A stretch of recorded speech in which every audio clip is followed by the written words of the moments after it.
apakah seseorang itu kalau tidak melihat yang menciptakan sesuatu, apakah itu sesuatu itu artinya apa? Tidak sah sebagai ciptaannya. Contoh gini, kita beli mobil. Jadi ketika kita beli mobil, kita ngomong begini, siapa yang buat mobil? Orang Jepang. Saya belum percaya kalau ini orang Jepang buat sebelum saya lihat orang yang buatnya dulu. Ya, sebelum saya lihat orang yang buatnya. Ini bukan sebuah syarat. Kita kalau kita pakai mobil nggak pernah kita tanya siapa orangnya, yang mana orang buatnya. Ketika kita pakai HP, kita nggak pernah tanya ini yang buat siapa, orangnya yang mana. Saya nggak mau pakai dulu sebelum lihat orangnya. Demikian pula, masa kita melihat langit dan bumi? Saya nggak percaya pencipta langit dan bumi adalah Allah sebelum saya lihat dulu. Berarti itu bukan sebuah syarat, bukan sebuah syarat. Melihat sesuatu zat yang menciptakan sesuatu.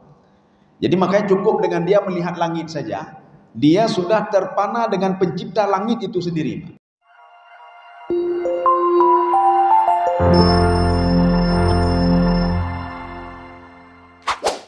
Selamat menonton dan jangan lupa di-subscribe ya. Assalamualaikum warahmatullahi wabarakatuh. Alhamdulillahi rabbil alamin.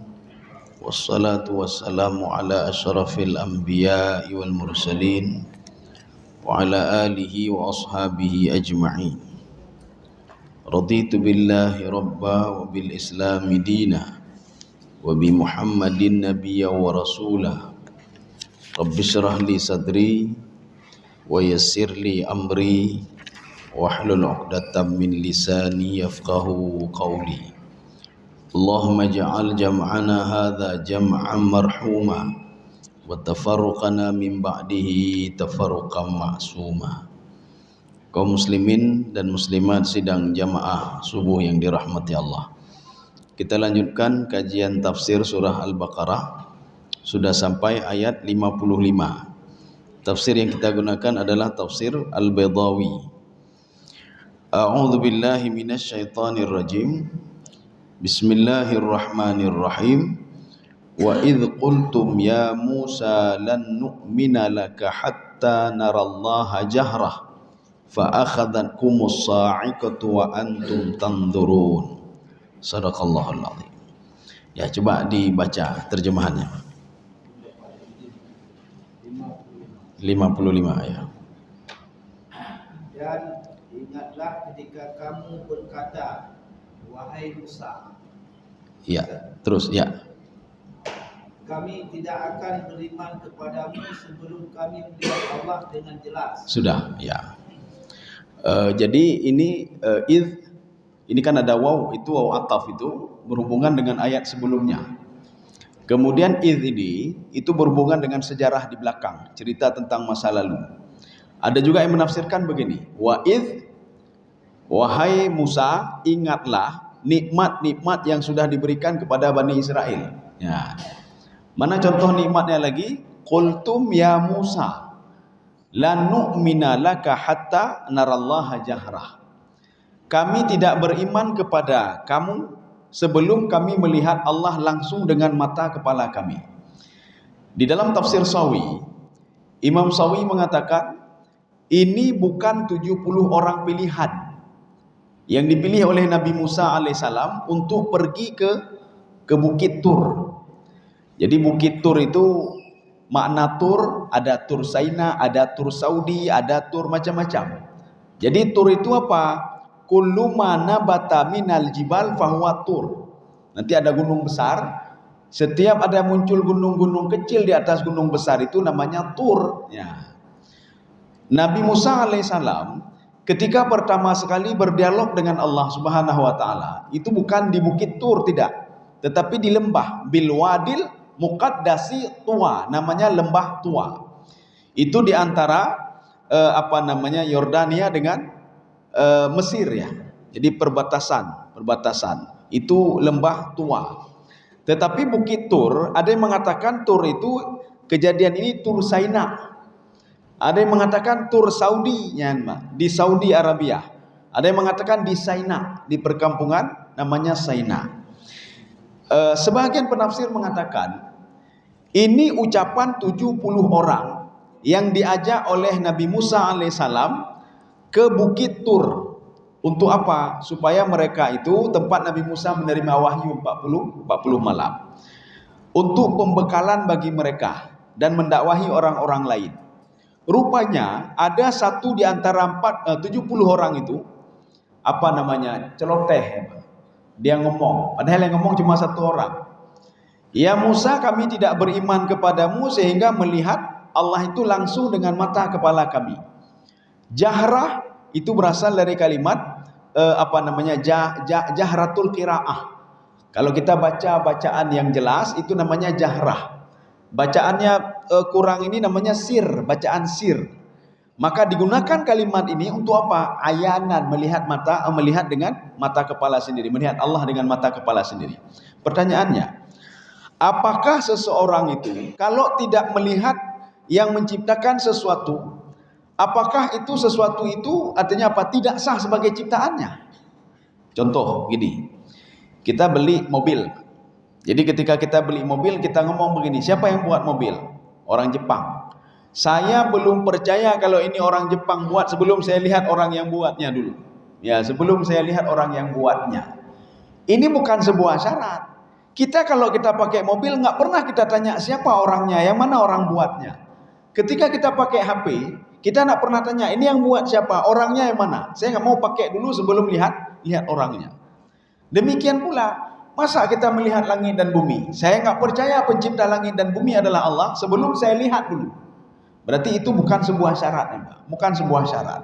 Melihat sesuatu, zat yang menciptakan sesuatu. Jadi makanya cukup dengan dia melihat langit saja, dia sudah terpana dengan pencipta langit itu sendiri. Dengan dia melihat HP saja, dia sudah bangga, wah ini yang buatnya berarti orangnya hebat, orangnya hebat. Nggak mesti kita lihat mengenal orangnya, di mana tinggalnya, di kampung apa dia, bajunya ukuran berapa, nggak mesti. Ya itulah masalahnya.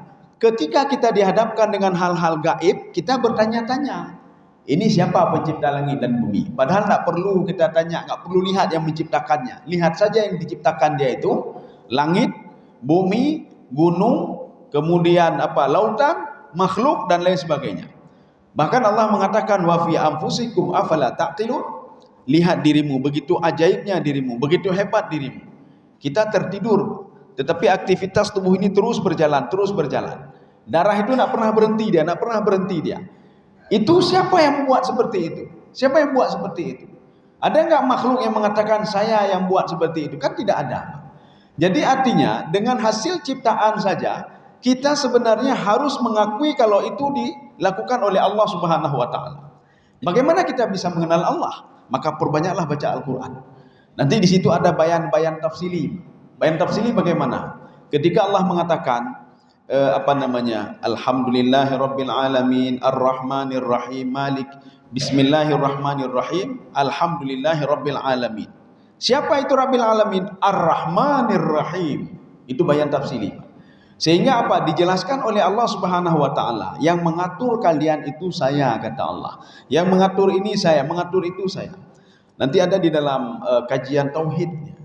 Dalam kajian tauhid, di situ diberikan analogi-analogi, Pak. Ketika kita melihat sebuah rumah itu bersih dari luarnya, Pak. Berarti apa? Ada penghuni atau ada yang jaga, Pak. Ketika kita melihat sebuah rumah, di depannya rumput sudah panjang sekali, Pak.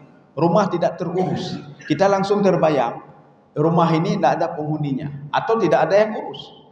Ketika kita melihat matahari selalu dia terbit sebelah timur, walaupun di titik koordinat yang berbeda, selalu terbenam sebelah barat. Artinya apa? Ada yang mengontrol itu, ada yang mengontrolnya, yaitu Allah Subhanahu wa taala. Tidak mungkin matahari itu muncul dengan sendirinya.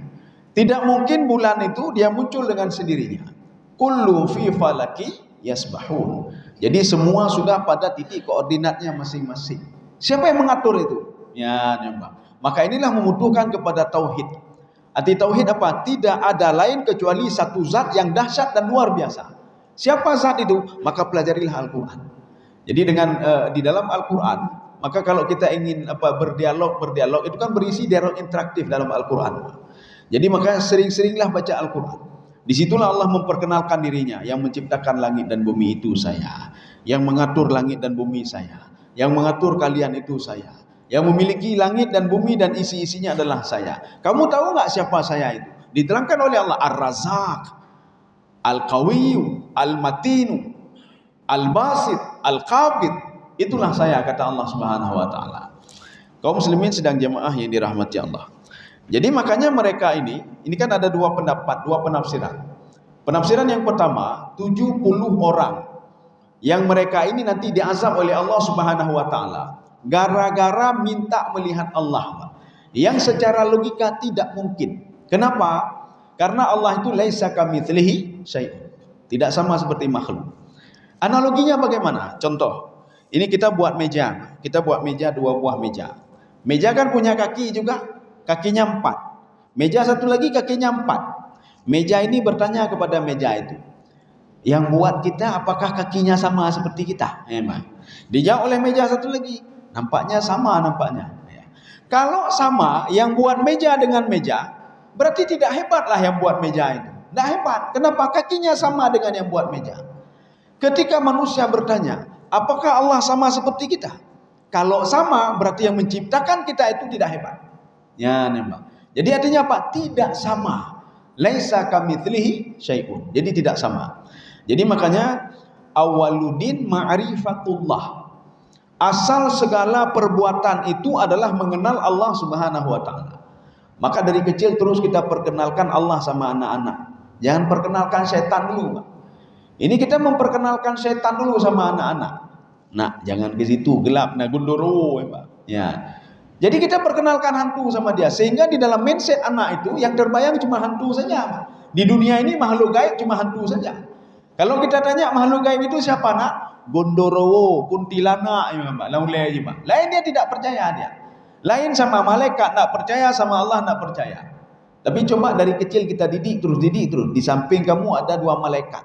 Ini 2 malaikat nak takut ya, Pak. Yang takut siapa? Kepada iblis dan setan. Kata orang tuanya, jangan jalan di tempat gelap. Ikat li gondoro, ikat li hantu ni, Pak. Ya, Pak. Nah, pernah tahu dia kalau di samping dia ada 10 malaikat yang terus menjaga dia. Maka kalau ada nanti dukun mengatakan begini, nah setan ini, kita ngomong begini saja, kamu nggak usah lihat jauh-jauh. Coba lihat malaikat di sampingmu ada berapa? Nggak tahu dia, nggak tahu dia. Ya, artinya apa? Seorang itu bisa melihat setan, dia sudah berinteraksi duluan dengan setan ini. Dia bisa melihat itu. Jadi makanya apa? Allah mengatakan dalam Al-Quran, mereka itu melihat kalian, kelompok jin, kelompok syaitan melihat kalian min haitsu la tarawnahum. Kalian tidak bisa melihat mereka. Cuma Allah memberikan kekuatan yang hebat pada jiwa kita, Pak, yaitu hati, Pak. Hati ini bisa mengetahui kalau sedang digoda oleh syaitan. Maka kadang-kadang hati ini panas deh, Pak. Dia panas, kadang-kadang gelisah, kadang-kadang susah, kadang-kadang gundah. Makanya orang yang akan berbuat maksiat kadang-kadang dia susah. Makanya orang yang habis salat diberitahukan oleh hati, salat kamu sudah khusyuk, maka hati ini tenang terusnya, Pak. Kaum muslimin sedang jamaah yang dirahmati Allah Subhanahu wa taala. Ya. Kita lanjut. Fa akhadhatkumus sa'iqatu wa antum. Tunggu dulu, kita belum tafsirkan tadi tafsir yang kedua. Tafsir yang pertama tadi 70 orang pilihan. Tafsir yang kedua, kata Imam Sawi, laisa mukhtarun. Ya, jadi bukan orang pilihan, bukan 70 orang. Tetapi apa? Orang lain yang tidak beriman kepada Nabi Musa mengatakan, kami tidak beriman kepadamu. Sebelum apa? Kami melihat Tuhan langsung dengan mata kami. Ya. Kalau kami sudah melihat baru kami percaya. Sedangkan 70 orang ini, mereka itu apa? Mereka itu memang beriman. Kami beriman kepadamu, kepada Tuhan dan kepada Taurat. Ya, ini 70 orang tadi. Kan berbeda pendapat. Ya, berbeda pendapat. Sekarang kita lanjut lagi. Fa akhadhatkumus sa'iqatu wa antum tanzurun. Ya, coba dibaca. Maka halilintar menyambarmu sedang kamu menyaksikan. Ya, apa maksudnya ini? Halilintar menyambarmu sedangkan kamu menyaksikan. Ini lebih cocok kepada penafsir yang yang pertama. Penafsir yang pertama mengatakan ini adalah 70 orang yang ikut dengan Nabi Musa alaihissalam.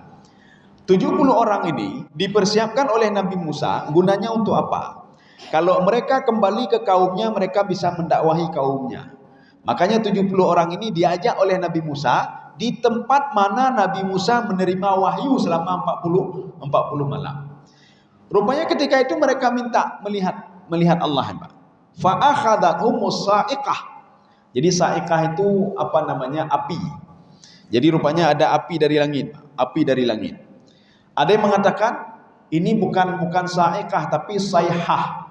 Sayhah itu apa? Angin yang bertiup kencang, karena terjadi gesekan-gesekan maka muncul api. Maka di dalam Al-Quran itu ada angin itu ada dua. Ada angin hasibah. Angin hasibah adalah angin yang bertiup kencang yang memporak-porandakan kampung atau satu negeri, sehingga negeri itu hancur. Ini namanya hasibah. Satu. Yang kedua, sayhah. Angin kencang karena terjadi gesekan-gesekan, apakah antara pohon dengan pohon atau rumah dengan rumah, maka memunculkan api. Makanya ada yang mengatakan, ini kaum ini, mereka itu dikirim sayhah, angin yang sangat kencang sekali karena terjadi gesekan, akhirnya mereka terbakar. Jadi muncul api dan terbakar. Maka kita nanti bertanya-tanya, ini kok bisa begini? Api itu biasanya kan kalau ada angin kan bisa hilang ya Pak. Ini kok tiba-tiba muncul api dari angin? Dari mana itu? Kok bisa muncul api dari angin? Makanya terjadi gesekan tadi Pak. Terjadi gesekan maka muncul api. Ini 70 orang tadi, mereka itu hangus semuanya. Mereka hangus. Ya. Tapi kalau yang menafsirkan pendapat yang kedua, itu yang hangus itu siapa? Yang hangus itu selain 70 orang ini. Yang mereka itu bukan orang-orang pilihan. Itu hampir sampai mungkin berapa ribu, 15.000 orang. 15.000 orang, mereka semua hangus. Tetapi pendapat lebih kuat yang hangus itu adalah 70 orang. Nabi Musa kata, padahal yang berbuat dosa kan cuma 1-2 orang. Kenapa imbasnya kena 70 orang? Maka inilah dalam Al-Quran itu disebutkan, kalau kita menyetujui sesuatu hal, kemaksiatan, ketika Allah mengazab mereka, kita juga kena. Ya, maka 70 orang itu yang berbuat salah bukan 70, tapi 1-2 orang. Tapi yang diazab oleh Allah 70 orang itu semua diazab. Sekarang kalau kita ingin cari selamat bagaimana? Satu kampung buat maksiat. Apakah kita lari dari kampung itu? Ya, jadi cara yang pertama, jadilah seperti yang disebutkan di dalam Al-Quran. Jadi ada ashabus sabut, ya, ashabus sabut. Jadi ada 3 kelompok. Ketika itu Allah mengatakan apa? La ta'du fis sabti. Jangan kamu itu memancing di hari Sabtu. Kenapa? Hari Sabtu adalah hari ibadah. Maka beribadahlah di hari Sabtu. Sama seperti kita orang Aceh. Katanya najak ulaud ora Jumat. Hanajak ulaud ora Jumat. Pakan hame jak ora Jumat. Ya. Jumat pitai jak ya. Sudah ke laut nak pergi juga. Ora Jumat pian najak. Katanya pakan najak Jumat. Hame jak Jumat. Hame Jumat. Jadi makanya waktu itu Allah mengatakan la ta'du fis sabti. Jangan keluar di hari Sabtu. Karena hari Sabtu untuk beribadah. Rupanya mereka itu la ta'tihim hitanuhum yauma sabtihim syurra'a. Selain daripada hari Sabtu tidak ada ikan. Yang ada ikan cuma hari Sabtu. Akhirnya mereka membuat strategi bagaimana supaya dapat ikan itu. Akhirnya ada kaum yang kedua mengatakan apa? Kaum kedua mengatakan Jangan kalian keluar hari Sabtu. Allah kan sudah melarang, ya, Pak. Mereka mendakwahinya. Kelompok yang ketiga mengatakan apa? Lima ta'iduna qauman illahu muhlikuhum. Untuk apa kamu nasihati kelompok pertama? Sudah jelas dia akan dihancurkan oleh Allah. Rupanya ketika diazab oleh Allah, yang diazab itu kelompok pertama dan kelompok yang ketiga. Kelompok kedua kenapa tidak diazab? Karena mereka itu menasihati kelompok pertama untuk tidak berbuat maksiat. Makanya cara aman apa? Amar ma'ruf nahi mungkar. Kita sudah ngomong, ya. Kita sudah ngomong kalau ini maksiat. Nak mau dengar ya sudah. Kita itu cari aman. Cari aman yang kedua, keluar dari kampung itu. Ini seperti yang dikatakan oleh Imam Al-Ghazali. Apa kata Imam Ghazali? Bukan beliau saja, ada beberapa yang mengarang kitab-kitab tasawuf. Di situ disebutkan mata natajamma wa mata na'tazil. Kapan kita berkumpul dengan manusia, berdakwah dengan manusia, dan kapan kita uzlah pergi ke gunung, pergi ke tempat-tempat lain, ya, meninggalkan kampung, kapan itu? Jadi nanti jangan kita uzlah dulu. Sebagian orang uzlah dulu, dia ibadah sendiri, dia di gunung, ibadah ke rawa. Waktu kita tanya kenapa ibadah sendiri? Allah yang penting dapat selamat ya. Jadi nak benar itu.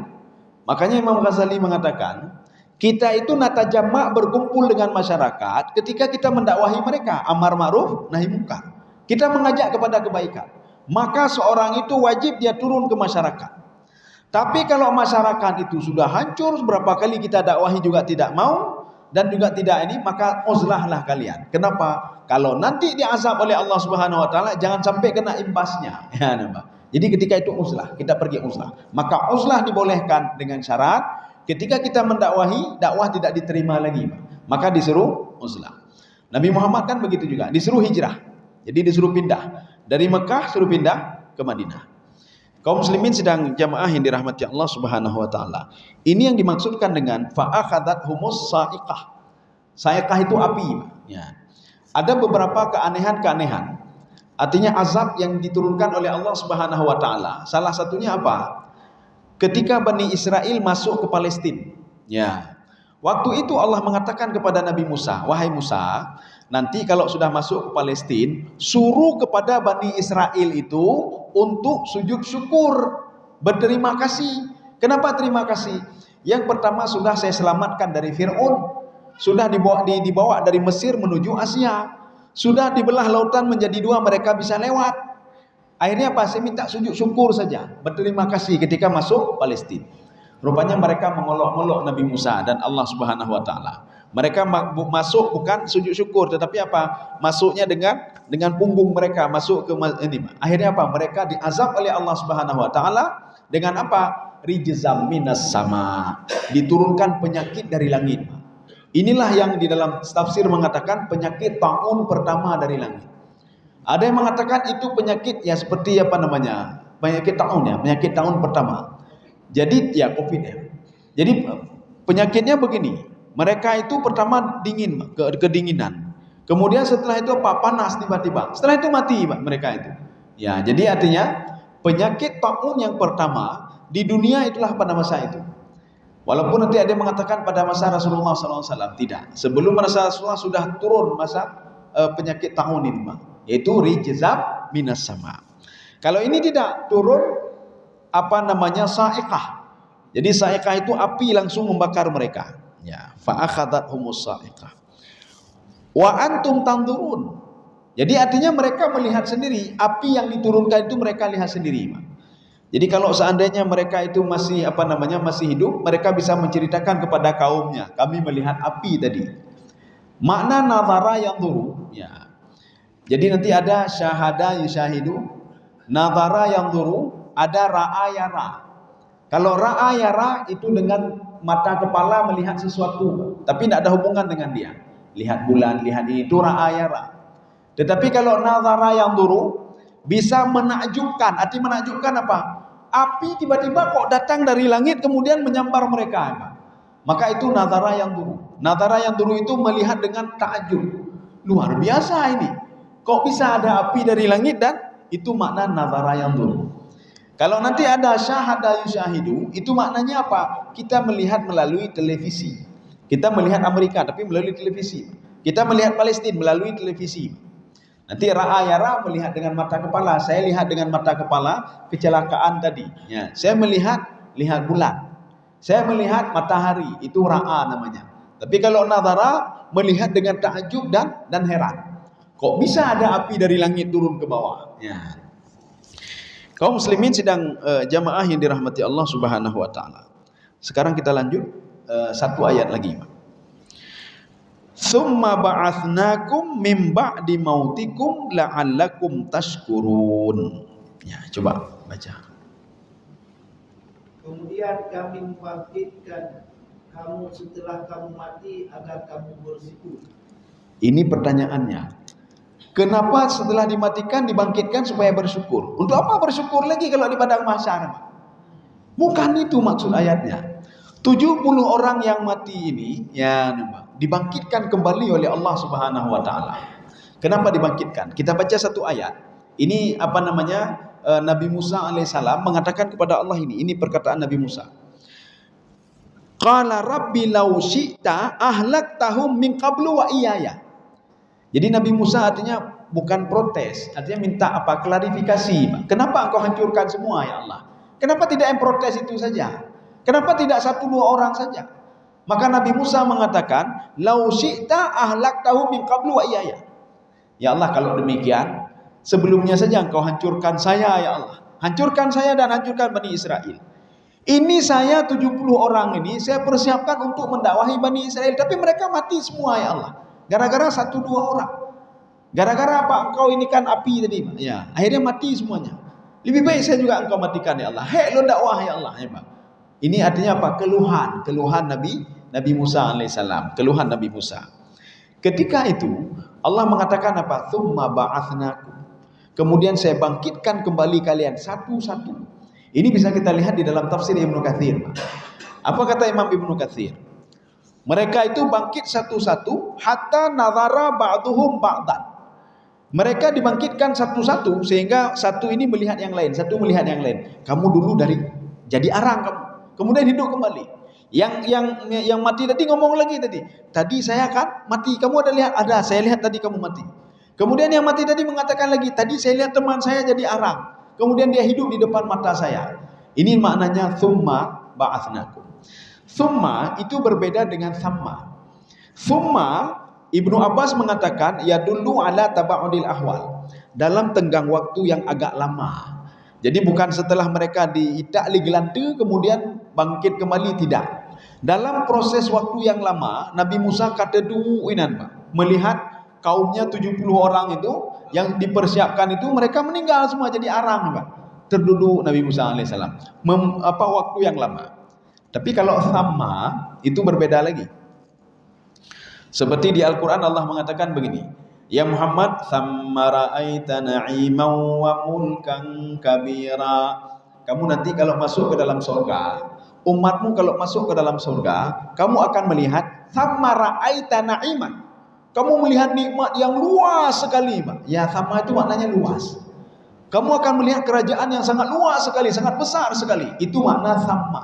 Tapi kalau thumma itu rentetan waktu.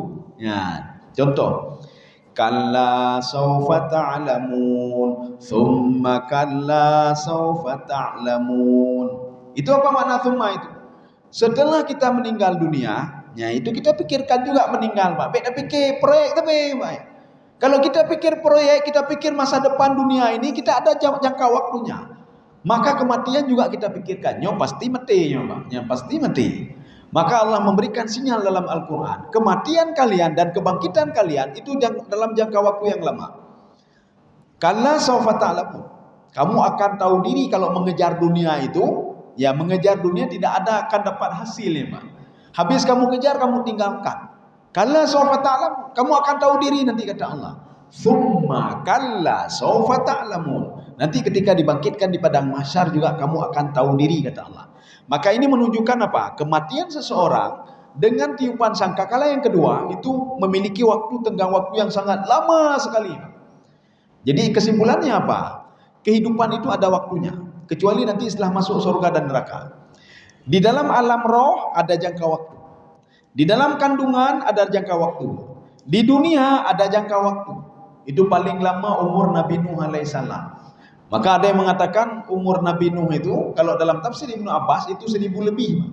Kenapa? Dakwah beliau 950 tahun itu dakwahnya. Beliau diangkat menjadi rasul umur 250 tahun. 250 je rasul, Pak. Katanya hana 4, Pak. Katanya 60 kagak ada, kabeh, Pak. 60 kabeh. Ini 250 tahun sebelum diangkat menjadi rasul, umurnya 250 tahun. Kemudian berdakwah 950 tahun. Berarti ada umur beliau itu sekitar 1200 tahun umurnya. Dan ada Bani Israel bertanya ke Nabi Nuh alaihissalam, kaumnya bertanya, "Madza wajadta Nuh? Kamu dapat apa di dunia ini? Umurmu sudah 1200 tahun." Apa kata Nabi Nuh alaihissalam? La syai'a. Saya tidak dapat apa-apa. Apa maksudnya? Saya masuk melalui pintu ini dan keluar melalui pintu satu lagi. Maksudnya, ketika dia keluar satu pintu, itu dunia, dia cerita dunia. Saya menikmati rumah ini, tapi akhirnya saya harus keluar juga dari rumah itu. Kita dapat apa di dunia ini? Hana mendemi tepu, kecuali yang kita infakkan, kita sedekahkan. Kecuali ibadah kita lain, hana mendemi tepu, Pak. Kita kan ini istilahnya masuk ke dalam sebuah rumah. Setelah itu kita keluar. Ya, setelah kita senang-senang di rumah ini, fasilitas ada, semua ada, akhirnya meninggal dunia, terbit dari rumah, keluar dari rumah. Kita punya mobil mewah, setelah meninggal keluar dari mobil mewah itu. Kita punya rumah mewah, setelah meninggal keluar dari rumah mewah itu. Kita punya jabatan, setelah meninggal keluar dari jabatan itu. Artinya kan ada batas waktu. Kemudian di alam barzakh ada batas waktu. Bagaimana batas waktunya? Itulah tadi, Pak. Dari kematian sampai ditiup sangkakala yang kedua, itu memiliki jangka waktu yang panjang sekali. Dan diberikan sinyal oleh Imam Jalalain di dalam tafsir beliau. Apa katanya? Al-masafatu baina nafkhatil ula wa nafkhatil thaniyah arba'ina sana. Jarak antara tiupan sangkakala yang pertama dengan tiupan sangkakala yang kedua 40 tahun lamanya. Kalau kita konversikan dengan hitungan Allah, satu hari itu 1000 tahun, maka membutuhkan waktu 40.000 tahun berada di alam barzakh. Tiupan sangkakala yang pertama dan kedua membutuhkan waktu 40.000 tahun baru ditiup sangkakala yang kedua. Artinya minimal seorang itu dia berada di alam barzakh 40.000 tahun lamanya. Menyota banding umur 60 tahun, tidak ada apa-apanya, Pak. 60 tahun. Berapa usia Bapak? 60. Berapa usia? 70. Berapa usia? 80. Ya 80 kalau mau ya, Pak. Ya. Kaum muslimin sedang jamaah yang dirahmati Allah Subhanahu wa taala. Hokanyo. Ya, jadi Nabi Musa mengatakan ketika mereka sudah meninggal semua, Pak, sudah kena api tadi 70 orang itu. Nabi Musa mengatakan, "Atuhlikuna bima fa'ala sufaha'u minna?" Ya Allah, Engkau memberikan sanksi kepada kami padahal yang melakukan itu orang-orang bodoh ya Allah. Ya, Pak. Allah seakan-akan balik bertanya ke Nabi Musa, "Kenapa kamu tidak melarang dia bertanya hal seperti itu?" Karena tidak melarang dia, maka yang lain juga kena, semua kena. Orang-orang itu tidak melarang, kenapa? Kena semuanya, kata Allah Subhanahu wa taala. Mereka semuanya kena. Ya, Pak. Maka Nabi Musa kan mintanya apa? Kalau engkau hancurkan mereka, hancurkan juga saya ya Allah. Ya. Ini maksudnya apa? Jangan hancurkan mereka ya Allah. Mereka itu sebagai nanti setelah di Bukit Tur ini mereka balik kepada kaumnya dan mendakwahi kaumnya. Rupanya dibangkitkan mereka oleh Allah Subhanahu wa taala kembali. Dalam tafsir Ibnu Katsir, Imam Ibnu Katsir mengatakan nadhara ba'duhum ba'dan. Mereka saling melihat satu sama lainnya setelah dibangkitkan kembali, dihidupkan kembali oleh Allah Subhanahu wa taala. Artinya juga ini memberikan sinyal kepada kita, kehidupan begitulah Allah menghidupkan kita ketika kita nanti dibangkitkan di padang mahsyar. Maka kalau ada yang bertanya, bagaimana dibangkitkan kembali? Tulang belulang sudah berserakan. Ada orang bertanya, bagaimana dibangkitkan kembali sudah jadi arang? Makanya apa? Ini pelajaran yang lebih besar lagi kepada mereka supaya mereka mengetahui Allah itu lebih dahsyat lagi, Pak. Allah itu bisa berbuat apa saja. Ya, jadi yaf'alu ma yasha. Berbuat apa saja, termasuk membangkitkan seseorang bagaimana kondisi terakhir dia. Apakah kondisi dia tulang belulang sudah hancur tetap bisa dibangkitkan oleh Allah Subhanahu wa taala. Maka di dalam ayat ini Allah mengatakan kadzalikan nusyur. Demikianlah saya membangkitkan kalian dari kubur nanti ketika ditiup sangkakala yang kedua. Kita lanjut, Pak. Mimba di mautiku. Setelah mereka itu mati, kan dibangkitkan kembali oleh Allah. La'allakum tashkurun. Ya, coba dibaca. Mudah-mudahan agar kamu bersyukur. Ya, agar kamu bersyukur.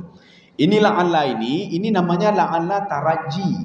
Taraji itu apa? Pengharapan Allah dengan 70 orang ini dihidupkan kembali. Pengharapannya apa? Mudah-mudahan mereka mengenalku.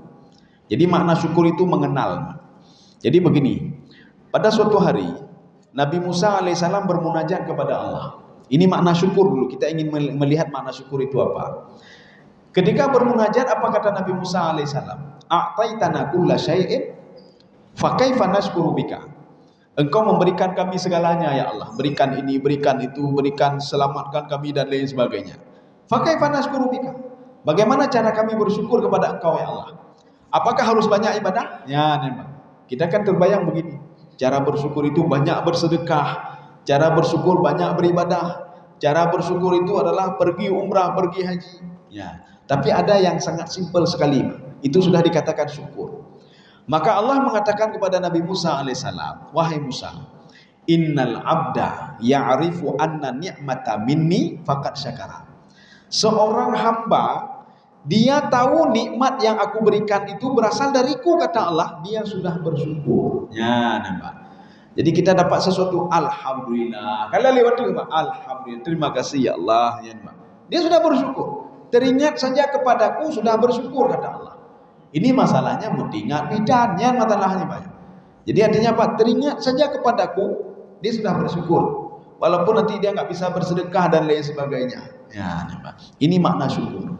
Jadi Allah pengharapan, ini namanya taraji. Arti taraji apa? Allah mengharapkan kita menjadi urung-urung yang jeroh, yang bersyukur, yang teringat. Wala yarda li ibadihil kufur, pada ayat lain. Allah tidak rida kita itu kafir, nak rida. Maknanya apa? Allah tidak rida dan tidak senang kita masuk ke dalam neraka, enggak senang. Cuma begini, ketika Allah menciptakan seorang hamba, diarahkan hamba itu, tapi dia sendiri yang tidak mau. Padahal potensi diri sudah ada sama dia. Tergantung dia sendiri. Maka Allah mengatakan innallaha la yughayyiru ma biqaumin hatta yughayyiru ma bi anfusihim. Seorang itu akan tetap terus seperti itu sebelum dia mau merubah karakter dia. Kalau tidak merubah maka akan terus seperti itu, kata Allah, sampai dia meninggal dunia terus seperti itu. Makanya Yunus alaihissalam kalau tidak beristighfar kepada Allah, maka Allah mengatakan la labitha fi batnihi ila yaumi yub'atsun. Dia akan terus berada dalam perut ikan sampai hari kiamat nanti, kata Allah Subhanahu wa taala. Kalau kita ini di bulan Ramadan ini tidak pernah minta ampun kepada Allah, kita terus berdosa kepada Allah, maka akan terus menerus sampai Ramadan selanjutnya, Ramadan lagi Pak, terus berada dalam dosa Pak. Doa kita nggak pernah dikabulkan oleh Allah. Kenapa? Masih ada dosa. Walaupun dosa itu sangat kecil sekali. Ya. Kita kan pernah kita bahas seorang dia itu sahabat Rasulullah, ikut perang bersama Rasulullah. Tetapi gara-gara hal kecil kan masuk ke neraka. Jadi ketika terjadi pertempuran pada masa Rasulullah, pertempuran itu di antara Saudi Arabia dan Yordania. Itu seperti daerah Tabuk dan lain sebagainya. Ada pertempuran yang dilakukan oleh Rasulullah dengan para sahabat. Rupanya ada seorang sahabat yang meninggal dunia, yang wafat. Kemudian sahabat lain mengatakan fulan syahid, fulan syahid, fulan sudah mati syahid. Ya, berita ini sampai ke Umar bin Khattab. Umar mengatakan juga fulan syahid, fulan syahid. Dia mendatangi keluarganya, selamat keluarga kamu sudah mati syahid. Berita ini sampai ke Rasulullah sallallahu alaihi wasallam. Apa kata Rasulullah? Kalla, tidak, kata Rasulullah. Dia tidak mati syahid. Inni ra'aituhu finnar. Saya melihat dia di dalam neraka. Sahabat bertanya, ada apa ya Rasulullah? Dia kan mati syahid. Dia pergi bertempur bersama kita. Dia berada pada lini pertama. Apa kata Rasulullah? Fi burdatin ghassatha. Gara-gara dia mencuri kain temannya. Kain teman dia curi. Padahal dia sudah berjihad di jalan Allah Subhanahu wa taala. Tapi Rasulullah mengatakan tidak. Dia akan masuk ke neraka gara-gara mencuri kain temannya. Kalau manusia sekarang kan ijai-jangan coba. Peng-peng raya coba nih, Punya orang dia zalimi, Pak. Jadi makanya yang seperti itu saja Rasulullah mengatakan di dalam neraka. Apalagi yang lain. Maka jangan pernah meremehkan dosa kecil. Alah temecuan dekat ala kemaah. Kalau minta maaf tak temecu hana-hana kemaah Pak, tak melaki maaf Allah. Maka Allah mengatakan apa? Akan saya ampuni kalian min dzunubikum. Ibnu Abbas mengomentari ayat ini, makna min dzunubikum, sebahagian dosa kita kalau kita bertobat kepada Allah, sebahagian sudah dimaafkan, sebahagian tidak. Kenapa sebagian tidak? Karena berhubungan dengan makhluk. Kita pernah mencuri punya dia, kembalikan dulu. Jadi enggak cukup dengan berdoa saja. Jangan kita sudah berhutang kepada sebelah, ya Allah lu taubat hana ulang ni ya Allah ya Pak. Nempu maaf lu ni Allah. Gel nempu maaf, hutang nempu balik ni Pak. Kembalikan hutang dulu. Ya, Pak. Jadi bukan minta maaf saja kepada Allah Subhanahu wa taala. Kita sudah mengambil punya orang lain, kita bertaubat, kembalikan dulu punya orang lain. Dalam satu sisi, jadi secara administrasi sudah dimaafkan oleh Allah. Nyok aja kalau maaf. Tetapi apa? Secara hubungan dengan ini minta maaf juga dulu sama dia. Sama orang yang kamu buat masalah tadi. Minta maaf dulu. Ya. Saya rasa cukup sekian. Ya. Mudah-mudahan ada manfaat bagi tuan dan jemaah sekalian. Subhanakallah bihamdika Asyhadu an la ilaha illa anta astaghfiruka wa atubu ilaik. Assalamualaikum warahmatullahi wabarakatuh.